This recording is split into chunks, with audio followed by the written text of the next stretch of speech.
जंगल के किनारे एक छोटा सा खरगोश बबलू रहता था। वो बहुत शरारती और हर वक्त इधर उधर कूदता फिरता रहता था। एक दिन उसकी मुलाकात एक प्यारी सी बिल्ली से हुई जो नदी के किनारे पानी पी रही थी। पहले तो बिल्ली ने खरगोश को नजरअंदाज किया। फिर लेकिन बबलू ने शरारतें करते हुए पत्ते इसकी तरफ उछाले तो वो नाराज हो गई। नाराज होने के बजाय मीनू हंस पड़ी और यूं इन दोनों की दोस्ती हो गई और इन दोनों ने एक दूसरे के साथ हाथ मिलाया और खुश हो गए। फिर वो दोनों मिलकर खेलने लगे, एक दूसरे के पीछे भागते तो कभी छुपन छुपाई खेलते। एक दिन बबलू नदी में गिर गया।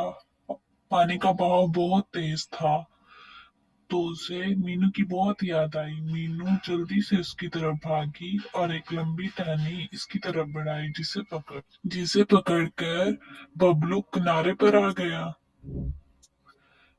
बबलू ने मीनू का शुक्रिया अदा किया और कहा, तुम मेरी सबसे अच्छी दोस्त हो।